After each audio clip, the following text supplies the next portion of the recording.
کچھ کچھ دنوں میں ایسے روزہ رکھتے تھے جیسے شعبان کے مہینے میں اللہ کے رسول صلی اللہ علیہ وسلم روزہ رکھنے کا معمول تھا. کسی نے پوچھ لیا یا رسول اللہ آپ شعبان کے مہینے میں کیوں روزہ رکھتے ہیں؟ تو آپ صلی اللہ علیہ وسلم نے ارشاد فرمایا کہ شعبان کا مہینہ ایسا ہے جو پورے سال کا حساب، پورے سال کا نامہ اعمال، پورے سال کا یعنی انسان کی جو جو تقدیر ہے اسی مہینے میں آ کر کیا ہے حوالے کی جاتی ہے فرشتوں کے. کیوں نہ ہو کہ میں اس وقت آ کر کیا میں روزے سے ہوں. تو اس سے پتہ چلتا ہے کہ یہ وہ مہینہ ہے جس میں ہم سب کے ایک سال کے اعمال، ایک سال کی تمام چیزیں فرشتوں کو لوح محفوظ سے حوالے کی جاتی ہے. اسی وجہ سے اللہ کے رسول صلی اللہ علیہ وسلم نے اس مہینے میں روزے کا اہتمام فرمایا کرتے تھے. تو اب سوال یہ ہے کیا ہم لوگ کتنے دنوں تک روزہ رکھ سکتے ہیں؟ تو اس کا جواب یہ ہے کہ شعبان کی 1 تاریخ سے لے کر شعبان کی 15 تاریخ تک روزہ رکھنے کا حکم ہے. یعنی آپ روزہ رکھنا چاہتے ہیں تو روزہ رکھ سکتے ہیں، نفل ہے. لیکن ایک حدیث کے اعتبار سے شعبان کی 15 تاریخ کے بعد رمضان سے پہلے تک نفل روزہ رکھنے سے اللہ کے نبی نے منع فرمایا. ہاں جو کوئی بندہ پیر جمعرات کا روزہ رکھ لیتا ہے اس کے لیے تو کوئی معاملہ نہیں ہے. لیکن 15 شعبان کے بعد کوئی نفلی روزہ رکھنا چاہتا ہے تو اللہ کے نبی نے اس کو منع فرمایا، اس لیے کہ رمضان کے لیے 15 شعبان کے بعد بالکل کھا پی کر اپنی صحت بنا کر رمضان کی تیاری کرنے کا حکم فرمایا ہے. 15 شعبان کے بعد نفلی روزے رکھنے کا حکم نہیں ہے. تو اس سے پتہ چلتا ہے کہ شعبان کا مہینہ اللہ کے رسول صلی اللہ علیہ وسلم نے خود آ کر کیا اس میں پابند تھے کہ آپ نفلی روزے رکھتے تھے. اور اسی طریقے سے شعبان کے اندر 15ویں رات، شعبان کی 15ویں رات کے سلسلے میں جس کو شب برات کہا جاتا ہے، شب کہتے ہیں فارسی لفظ ہے یہ، شب رات کو کہتے ہیں. برات یہ عربی لفظ ہے، یعنی براعت حاصل کرنا، بری ہو جانا. یعنی اس رات کو اللہ تبارک و تعالیٰ کئی لوگوں کو جہنم سے بری کر دیتے ہیں، کئی لوگوں کو جہنم سے چھٹکارا دے دیتے ہیں. تو اسی لیے اس رات کو شب برات کہا جاتا ہے. تو اس لیے میرے بھائیو شعبان کی یہ مسلم تاریخ ہے، فضیلت ہے، اور شب برات کی بھی فضیلت ہے. اب شب برات کے سلسلے میں مختصر آپ کے سامنے عرض کر لوں. شب برات، اس شب برات کے سلسلے میں کیا حدیثیں موجود ہیں؟ کیا اللہ کے رسول صلی اللہ علیہ وسلم نے اس رات کے سلسلے میں کوئی حدیث بیان فرمائی ہے؟ تو دیکھیے شب برات کے سلسلے میں 3 طرح کے لوگ ہیں. یعنی شب برات کو ماننے نہ ماننے، شب برات کی حقیقت کو تسلیم کرنے میں 3 طرح کے لوگ ڈیوائیڈ ہوئے ہیں. سب سے پہلی چیز، حق والے لوگ وہ ہیں جو شب برات کو معتدل مانتے ہیں، یعنی یہ مستحب رات ہے، عبادت کرنے سے ثواب ملتا ہے. میں آگے آخر میں بتاؤں گا. 3 قسم کے لوگ ہیں. ایک قسم کے وہ لوگ یہ ہیں کہ اس رات کو، اس کی فضیلت کو مانتے ہی نہیں، کہ بھئی اس رات کی کوئی اہمیت نہیں. کئی بولے تو نو عرب میں دیکھ ڈالے، تو عرب میں جو ہوتا وہ یہاں کرنا کہتے ہیں. عرب سعودیہ عرب کو دیکھ کر یہ لوگ فالو کرتے. سو بھئی اگر یہ رات حقیقت میں تسلیم والی رات ہے، فضیلت والی رات ہے، تو پھر عرب میں کیوں اس رات کی اہمیت نہیں ہے؟ یہ ایک سوال ان کا ہے. تو اس کا جواب یہی ہے کہ جتنے اعمال ہم لوگ یہاں انڈیا میں کرتے ہیں عرب میں نہیں کرتے. بہت سارے اعمال تو عرب جو کرے وہ ہمیں کرنا چاہیے، عرب نہ کرے ہمیں نہیں کرنا چاہیے. ایک حدیث لا کر دکھا دو. اللہ نے قرآن پاک میں یہ فرمایا وما آتاکم الرسول فخذوہ وما نہاکم عنہ فانتہوا. رسول جو دے اس کو لے لو، رسول جس سے منع کرے اس سے رک جاؤ. اللہ نے یہ نہیں فرمایا عرب جو کرے وہ تمہیں فالو کرو، عرب جو نہ کرے تم اس سے رک جاؤ، یہ نہیں فرمایا. تو اس لیے بہت ساری چیزیں عرب نہیں کرتے ہیں، بہت ساری چیزیں عرب کرتے ہیں، لیکن ہمارے الحمدللہ یہاں مسلمان اس سے سیف ہیں. جیسے بہت سارے عرب کے یہاں شراب کا دورہ بھی، شراب کے دکانیں وغیرہ سب کھلے ہوئے ہیں، ڈانس کلبوں کے یہ ساری چیزیں، یعنی جوا بھی آ کر عام حکومتی اعتبار سے اجازت دے کر اسے یہ ساری چیزیں کرتے ہیں. تو تم عرب کو دیکھ کر فالو کرو گے یا اللہ کے نبی کی حدیث کو دیکھ کر فالو کرو گے؟ تو اس لیے یہ جو الٹے کھوپڑی کے لوگ ہیں جن کی کھوپڑی الٹی ہوتی ہے، ہر چیز کو الٹا ہی سمجھتے ہیں، تو یہ لوگ آ کر اس رات کو مانتے ہی نہیں کہ رات کی کوئی حقیقت نہیں ہے. ایک قسم کے وہ لوگ ہیں، وہ انہی لوگوں کو غیر مقلد کہا جاتا ہے، اہل حدیث کہا جاتا ہے. یہ تو ایک دم اوور صحابہ سے بھی آگے بڑھ کر ان لوگوں کے دماغ نعوذ باللہ من ذالک، تو صحابہ کو یہ انگلیاں بٹانے والے. دوسری قسم کے وہ لوگ ہیں اس رات کو اتنا بڑا درجہ دے دیے ہیں، ان کی نگاہ میں فرض کی کوئی اہمیت نہیں، ان کی نگاہ میں واجب کی کوئی اہمیت نہیں، ان کی نگاہ میں سنت کی کوئی اہمیت نہیں. اس رات میں آئے عبادت کر لیے تو سمجھ لیتے ہیں کہ سارے سال کی، تمام سال کی فرضیت انہوں نے ادا کر دیا. تمام سال کی فرضیت میں نے ادا کر دیا, اللہ مجھے یہاں سے بخشے بخشائے باہر نکال رہے ہیں. تو یہ دوسرے قسم کے لوگ ہیں. تیسرا قسم کے وہ لوگ ہیں اس رات کو اتنا بڑا چلائے ہیں کہ اس میں رسم و رواجیں, بدعات, خرافات, یہ سب کے سب اس کے اندر داخل کر چکے ہیں.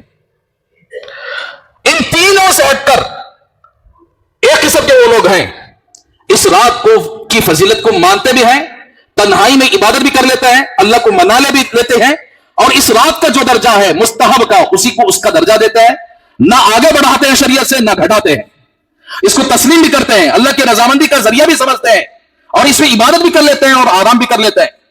اس کو بولتے ہیں حق والی جماعت. تو میرے بھائیوں, پہلے تینوں کی اہل حدیث اس کو نہیں مانتے کہ کوئی اگر حدیث میں نہیں ہے. آپ اٹھا کر دیکھیں تقریباً 12-13 صحابہ سے اس رات کے سلسلے میں فضیلت وارد ہوئی ہے. ایک ضعیف روایت ہے, ضعیف کا مطلب یہ نہیں کہ اس کو نکال دیا جائے, کسی وجہ سے اللہ کے رسول صلی اللہ علیہ وسلم کی جو حدیث ہوتی ہے, ضعیف مطلب ہمارے انسان ہیں, ہمیں سب ہیں, ایک جنا طاقتور ہوتا ہے, جنا کمزور ہوتا.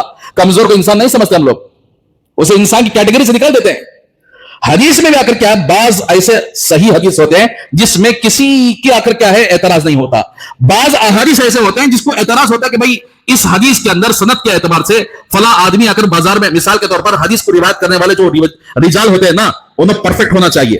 اگر کوئی حدیث روایت کرنے والا بازار میں کھڑ کے کھا لیا اور وہ حدیث کو روایت کر رہا ہے تو اس کی حدیث کو ضعیف مانا جائے گا, اسے بولتے ہیں ضعیف. ایسا تو اسی لوگوں نے کیا کیا, حدیث تو ہے لیکن اگر کیا ضعیف, کسی راوی نے اس طرح کا کام کر لیا ہوگا جس کی وجہ سے اس کے اوپر ضعف کا آخر کیا ہے ٹھپا لگ گیا ہے. لیکن 10-12 حدیث اگر ضعیف حدیث مل جائیں تو ایک مضبوط چیز پر پہنچ جاتے ہیں. 10-12 کمزور انسان مل جائے ایک بڑی جماعت بن جاتی ہے. تو ایسا آ کر کے شب برات کے سلسلے میں 10-12 روایتیں ایسی ہیں جو قوی کے درجے کو پہنچے ہوئے ہیں, اور ان تمام روایتوں سے نتیجہ یہ ہے کہ یہ رات نہ فرض کے درجے میں ہے, نہ واجب کے درجے میں ہے, نہ یعنی شب قدر کے برابر اس کی کوئی فضیلت ہے, شب قدر سے کم کی فضیلت ہے, لیکن یہ رات کی فضیلت ہے. اس لیے اس رات کے اندر جاگنا, اور پوری رات جاگنا بھی ضروری نہیں ہے, مختصر طور پر تھوڑا ہی صحیح اللہ کے سامنے تنہائی میں روئے, گر گرائے, کچھ ذکر و اذکار کر لیے, کچھ تسبیح پڑھ لیے, کچھ قرآن کی تلاوت کر لیے, کچھ دعا کر لیے, سو جائے تو وہ رات کی فضیلت مل جائے گی. پوری رات جاگنا ضروری نہیں ہے.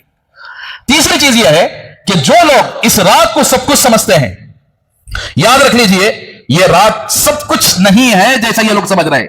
یعنی سال بھر فرض نمازیں چھوڑ دو, سال بھر آ کر کیا ہے فرائض کو آ کر کیا پیٹ پیچھے ڈال دو, اور حلال اور حرام کی تمیز کے بغیر زندگی گزار لو, زندگی بھر سود میں یعنی ملوث ہو جاؤ, زندگی بھر آ کر کے حرام میں ملوث ہو جاؤ. یہ رات میں اگر خالی ایک بار عبادت کر لینے سے وہ سارے گناہ معاف ہو جاتی, یہ غلط بات ہے. تو اس سے بھی آ کر کیا ہے بچنا چاہیے. یہ اپنے اندر یہ تصور نہیں رکھنا چاہیے کہ بھائی سال بھر کچھ بھی کر لو, یہ رات میں آ کر معافی مانگ لینے سے ساری معافی ہو جائے گی. تیسری قسم وہ ہے اس رات کے اندر, اسی لیے رات کو جیسے اللہ نے, جیسے اللہ کے رسول نے رکھا ہے اسی درجے کو رکھنا چاہیے, نہ بڑھانا چاہیے نہ گھٹانا چاہیے. تیسرے قسم کے لوگ اس رات کو ایسا سمجھتے ہیں کہ ایسے بدعات, ایسی نئی چیزیں, نئے عقیدے اس کے اندر گھڑ دیے ہیں کہ یہ رات گویا مردوں کی رات سمجھتے ہیں, مردوں کی عید کی رات, مردوں کی عید سمجھتے ہیں.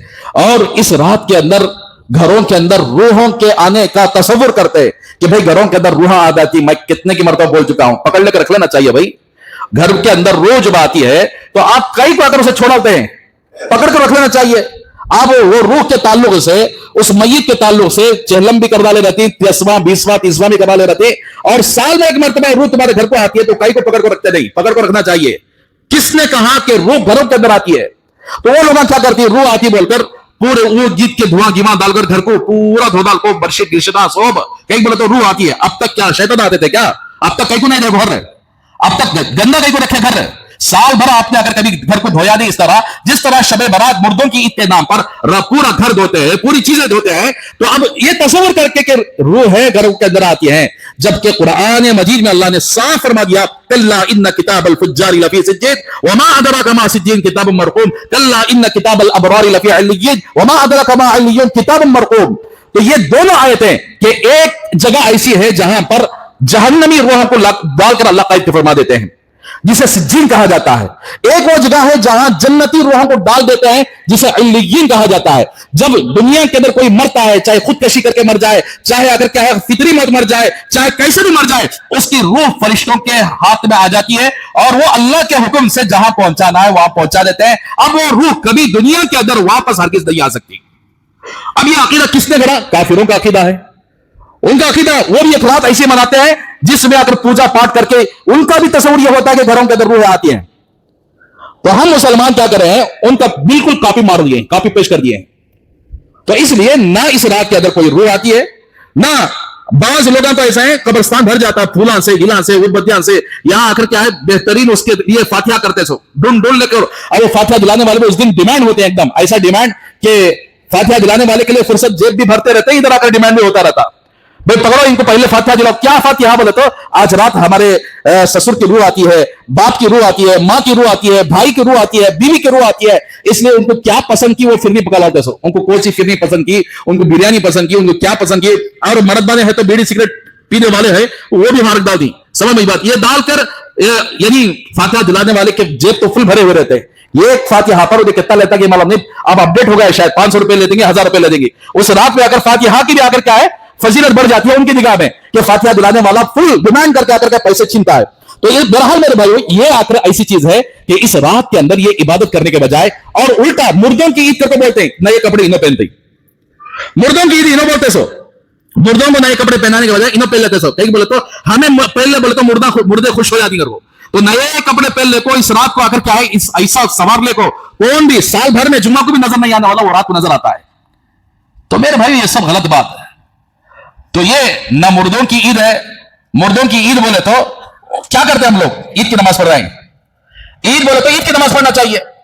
تو مردوں کی عید بول کر یہ سارے نخرے باز لوگ ایسا کرتے ہیں کہ یہ رات میں یعنی گوشت بکانے والے, گوشت بیچنے والے تو فل بھرمار رہتی. کہیں بولے تو پورے گھران کے اندر پہنچتا سی ہے عید کی رات بول کو. بھائی شعبان کی عید کب ہے؟ بھائی کون بولا ہے شعبان کی عید؟ لوگوں کے زبانوں سے آ کر یہ محاورہ بیٹھ گیا ہے شعبان کی عید. شعبان کی عید تمہیں بولے ہمیں بولے, اللہ اور اس کے رسول بولے کیا؟ اللہ اور اس کے رسول دو ہی عیدوں کو عید بولیں, یہ عید الفطر ہے کہ عید الاضحیٰ ہے. اب لوگوں کی زبان سے یہی ہر آدمی شعبان کی عید کب ہے سو؟ بھائی شعبان کی عید عید نہیں ہے.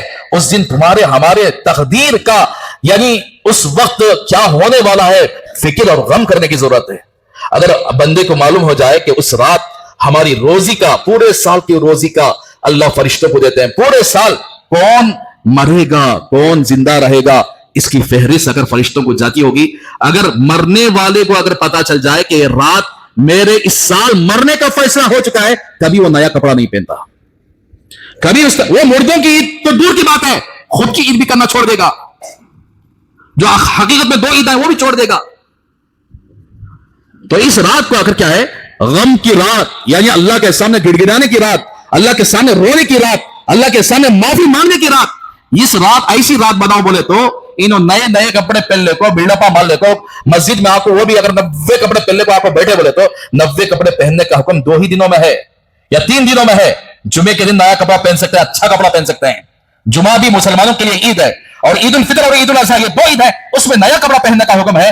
باقی شب برات میں, شب قدر میں, کسی بھی رات میں آ کر نیا کپڑا پہننے کا حکم نہیں ہے. اس لیے کہ شب برات کے سلسلے میں اللہ کا واسطہ ہے کہ پتہ نہیں اس رات کو کیا کیا ہونے والا ہے, اور یہ سب آ کر فرشتوں کے ہاتھ میں آئے گا. پورے سال میں کیا کیا کسے روزی ملنے والی. اسی لیے اللہ کے نبی نے فرمایا اس رات کو اللہ تبارک و تعالیٰ آسمان دنیا پر آتے ہیں اور اللہ سوال کرتے ہیں کوئی مانگنے والا مجھے ماں کو میں دوں گا, رزق ہونا ہے کیا ماں کو دوں گا, کوئی پریشانی ہے بولو پریشانی کو دور کروں گا. یہ اللہ کے نبی, اسی لیے اللہ کے نبی ایک مرتبہ قبرستان چلے گئے اس رات. عائشہ پیچھے سے چلی گئی, یہ بھی ضعیف روایت ہے لیکن حدیث ہے. تو اللہ کے نبی نے حضرت عائشہ کو دیکھ کر پوچھ لیا عائشہ یہ ٹائم یہاں کیوں آئے؟ یا رسول اللہ میرے دل و دماغ کے اندر یہ آیا کہ آپ میری باری تھی, آپ کہیں ایسا نہ ہو کہ کسی دوسری بیویوں کے پاس چلے گئے ہوں گے, اس خیال سے میں باہر آ گئی. تو اللہ کے نبی نے فرمایا کہ عائشہ ایسی بات نہیں, اللہ کا رسول بے انصافی کرنے والا نہیں ہوتا ہے. آج رات 15ویں شعبان کی رات ہے. آج اللہ تبارک و تعالیٰ بنو کلب کی بکریوں کے بالوں کے برابر اس رات میں لوگوں کو جہنم سے آزادی فرما دیتے ہیں. مگر کچھ لوگ ایسے ہیں اس رات میں بھی ان کی آزادی نہیں ہوتی, وہ ان کو ٹھپا لگ چکا ہوگا, وہ جہنمی ہوں گے, اور انشاءاللہ میں شب برات میں آپ کو بتاؤں گا. تو اس لیے میرے بھائیو ہمیں چاہیے کہ اس رات کی حقیقت کو جانے, کوئی بدعت کوئی رسم نہ ہو. کہیں ایسا نہ ہو خدا نخواستہ آپ نے کوئی بدعت اختیار کر لی، یعنی ایسی بدعت اختیار کر لی جس سے اللہ ناراض ہو گیا، اور خدا نخواستہ اس سال آپ کے مرنے کا ڈیٹا بھی فرشتوں کو سونپ دیا گیا، آپ نے توبہ نہیں کی، سیدھا ایسے ہی موت آ گئی، تو سیدھا بدعت اختیار کرنے والوں کو کوئی جنت ملنے والی نہیں ہے۔ تو اس لیے اللہ کے واسطے اس رات کو فضیلت والی رات ہے، لیکن اس کو اتنا بڑا چڑھایا گیا ہے جس میں بعض لوگ اس دن اگر کون تو بھی غسل کرے بولے تو جسم کے پوری بیماریاں چلی جاتی ہیں، غسل کرے تو نہائے تو، باقی دنیا میں نہائے تو کیا بھی جاتے نہیں کہ جمعہ کے دن نہانے کا آخر کیا حکم ہے؟ سنت ہے جمعہ کے دن نہانا، اس میں تو کوئی ایسی فضیلت اللہ کے نبی بیان نہیں فرمائے۔ جمعہ کا دن تمام دنوں کا سردار ہے جمعہ، اور مسلمانوں کے لیے عید کا دن متعین کیا گیا ہے جمعہ، تو اس میں ایسی فضیلت ہے، شب برات کی وہ 15ویں رات کے لیے ایسی فضیلت کہاں سے لے کر آ گئے لوگ؟ تو اس لیے اس رات کے اندر کوئی خاص عبادت نہیں ہے، کوئی خاص عمل نہیں ہے کہ فلاں پانی ہے تو ایسا ہو جاتا، فلاں کپڑے ہوئے تو ایسا، یہ سب کے سب بدعت اختیار کرنے والے ایسے لوگ جن کا شریعت سے کوئی تعلق نہیں، ایسے لوگ ہی یہ کام کرتے ہیں۔ تو 15 شعبان کی رات کون سی عبادتیں کرنا ہے؟ تو اس لیے یہ ایسے رسم و رواج اختیار کرنے سے بھی بچنا چاہیے، ایسے چیزیں اختیار کرنا جس کی وجہ سے اللہ ناراض ہو جائے تو پھر وہ رات اس کی رات نہیں روتی، پھر ہمیشہ کے لیے پچھتاوا کرنا پڑے گا۔ اور چوتھی جماعت وہ ہے جو اہل سنت والجماعت حق والی جماعت ہے، جو اس رات کو اسی طرح رکھتے ہیں جس طرح اللہ اور اس کے رسول نے رکھنے کا حکم دیا ہے۔ کچھ عبادتیں کر لیتے ہیں، کچھ آخر کیا ہے یعنی نفلیں پڑھ لیتے ہیں، کچھ ذکر اذکار کر لیتے ہیں، کچھ قرآن کی تلاوت، کچھ دعائیں کر لیتے ہیں، پھر تہجد کو اڑ جاتے ہیں، تہجد میں کچھ نوافل تہجد پڑھ لیتے ہیں، اللہ سے مانگ لیتے ہیں، پھر روزہ رکھ لیتے ہیں۔ تو اس طرح آخر کیا ہے، یہ حق والی جماعت کی پہچان ہے، اس لیے ہمیں چاہیے کہ حق والی جماعت میں شامل ہو جائیں، عبادت کر لیں، مختصر طور پر عبادت کر لیں، یا آپ یعنی معمول ہے آپ کا پوری رات بھی تنہائی میں کرنا ہے، ایسا نہیں کہ مجمع میں ہر نفل عبادت، تہجد بھی دیکھیے آپ اللہ کے نبی گھر ہی میں پڑھ لیا کرتے تھے، اور سنت و نوافل وہ بھی اللہ کے نبی گھر میں پڑھنے کا معمول تھا، گھر کے اندر اللہ کے نبی تنہائی کی عبادتیں کر لیا کرتے تھے۔ تو اس لیے ہمیں چاہیے کہ تنہائی میں عبادت کر لیں۔ اب یہ رواج بنا لیے ہیں 15 شعبان کو صبح نئے آدمی آتی، نئے آدمیاں، ان کے لیے کم از کم بھائی انہوں آتی مل کر ذرا بیان کرنا ہوتا ہے، ورنہ تو اگر ایسا جمع کرنا ایسا یہ سب کم از کم ان کے کان میں دین کی بات پڑ جائے، یہ مقصد سے اگر کیا ہے اس دن بیان کرنا ہوتا ہے، ورنہ تو نہ بیان کرنا اس وقت ثابت ہے، نہ لوگوں کو جمع کرنا ثابت ہے، لیکن ایک ہی نیت ہے کہ ان کے دل اور دماغ کے اندر اللہ کی بات پہنچ جائے اور وہ اگلے سال اگر صحیح راستے پر آ جائے۔ اس حرص کے مارے ہم لوگ کہہ رہے چلو بھائی ٹھیک ہے آ جان دے، ان کے سامنے کچھ اللہ اور اس کے رسول کی بات کر لیں گے۔ دوسری بات یہ ہے کہ شب برات رات ہوتی ہے، اس کے دوسرے دن روزہ رکھنا کیسا ہے؟ تو اس روزے کے تعلق سے بھی یہی غیر مقلدین اہل یہ کیا بھی روزہ گزار نہیں کر بولتے بھائی، روزہ ایک حضرت علی کی روایت ہے، حضرت علی سے اللہ کے نبی نے فرمایا کہ شعبان کی نصف رات میں عبادت کر لیا کرو، قوموا لیلہا وصوموا نہارہا، اس رات عبادت کر لیا کرو، دن میں روزہ رکھ لیا کرو۔ یہ روایت بھی اگر ضعیف ہے لیکن تمام روایت کو ملانے سے ایک قوی کے درجے مضبوط روایت بن جاتی ہے۔ تو اس لیے اللہ کے نبی نے فرمایا کہ رات کو آ کر کیا قیام کر لو، کچھ عبادتیں کر لو، دن ہوتی آ کر روزہ رکھ لو۔ تو اب یہ روزہ بھی مستحب ہے، فرض اور واجب نہیں ہے۔ میں آپ کے سامنے ایک رائے پیش کرتا ہوں کہ شعبان کے مہینے میں اللہ کے نبی صلی اللہ علیہ وسلم نے کثرت سے روزہ رکھا ہے، اور ایک عمل تو شعبان کے مہینے میں اللہ کے نبی نے روزہ رکھا ہے، دوسرا عمل اللہ کے نبی کا یہ تھا کہ ہر مہینے کی 13، 14، 15 یہ 3 تاریخوں میں اللہ کے نبی کا یعنی چاند کی 13 تاریخ اور 14 تاریخ 15 تاریخ یہ 3 تاریخوں میں ہر مہینے میں اللہ کے نبی کے روزہ رکھنے کا معمول تھا۔ تو میں آپ کے سامنے یہ 2 چیزوں کو رکھ کر، ایک شعبان کی 15ویں شعبان کا روزہ، 15 تاریخ کا روزہ، ساتھ ساتھ آپ 13، 14 تاریخ 2 سنتیں اس میں جمع ہو جاتی ہیں، ہر مہینے کی 13، 14، 15 ایک سنت، پھر شعبان کی 15ویں تاریخ کا روزہ رکھنے کا حکم، یہ 2 چیزیں مل جانے کی وجہ سے ڈبل ثواب ملے گا۔ تو آپ ایسا کر لیجئے کہ منگل کی رات کو شب برات ہے، منگل کو 14 تاریخ ہے شعبان کی، اور اسلامی کیلنڈر کے حساب سے رات پہلے شروع ہوتی ہے بعد میں دن ہوتا ہے، انگریزی سورج کے حساب سے اگر پہلے دن ہوتا بعد میں رات ہوتی سو، لیکن چاند کی تاریخ کا حساب لگایا جائے گا۔ اب مثال کے طور پر جمعہ کب شروع ہو گیا بولے تو کل مغرب سے شروع ہو گیا جمعہ، آج مغرب تک رہتا، آج مغرب سے پھر ہفتہ شروع ہو جاتا، ایسا اگر کیا ہے منگل کے دن 14 تاریخ ہے، اس دن مغرب سے اگر کیا 15 تاریخ شروع ہو جاتی ہے۔ تو اب پیر، منگل، چہارشنبہ یہ 3 دن روزہ رکھ لیا کریں، جسے ایام بیض کہتے ہیں۔ اللہ کے نبی صلی اللہ علیہ وسلم نے ہر مہینے کے اندر ان روزوں کے رکھنے کا معمول تھا،